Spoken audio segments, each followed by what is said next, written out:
Cụ lão già cuối xóm đã thất tuần đến nơi, bao năm qua bôn ba xuôi ngược khó nhọc vì các con. Dạy số người vất vả biết mấy, đứa đầu lập thất gia, đứa bé út giờ đây đã lớn cũng đến tuổi lấy chồng. Bà lão ấy ngồi đây, các bé gọi mama, đôi mi nhăn chân chim in hằng mất hết vài cái răng. Người gánh nặng hết đời khó nhọc, chỉ một điều ước mong, cứ đứng trước nhà trống với mong con trẻ này thấu không.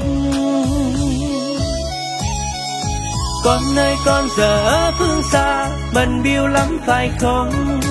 Bằng lo toan chạy theo thế gian, cuốn hết vào phú vinh. Đông con đông người lắm oan gia, biết bao nhiêu muôn phiền. Sinh cao xanh nguyệt mình thấu cho, mong chờ con quý giá. Con ơi con giờ ở phương xa, bận biêu lắm phải không? Bao lo toan chạy theo thế gian, cứ mãi lời với dây. Xuân thu qua màu tóc phai đi, các con nơi phương nào? Trông lên cao nhìn mây vẫn vương, ngân lệ vì nhớ thương.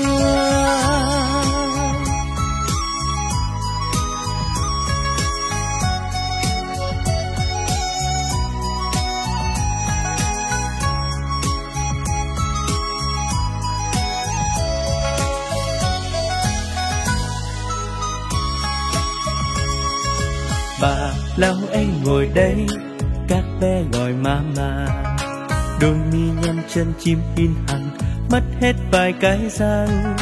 Người gánh nặng hết đời khó nhọc, chỉ một điều ước mong, cứ đứng trước nhà trống với ngóng con trẻ này thấu không. Con ơi con giờ ở phương xa, bận biêu lắm phải không? Bằng lo toan chạy theo thế gian, cuốn hết vào phú vinh. Đông con đông người lắm oan gia, biết bao nhiêu muôn phiền. Sinh cao xanh nguyệt mình thấu cho, mong chờ con quý giá. Con ơi con giờ ở phương xa, bận biêu lắm phải không? Bao lo toan chạy theo thế gian, cứ mãi lời với dây. Xuân thu qua màu tóc phai đi, các con nơi phương nào?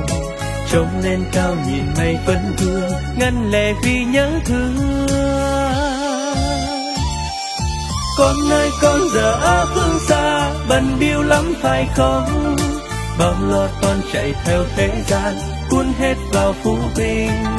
Đông con đông người lắm oan gia, biết bao nhiêu muôn phiền. Xin cao xanh nguyệt mình thấu cho, mong chờ con quý giá. Con ơi con giờ ở phương xa, bận biêu lắm phải không? Bao lo toan chạy theo thế gian, cứ mãi lời với dây.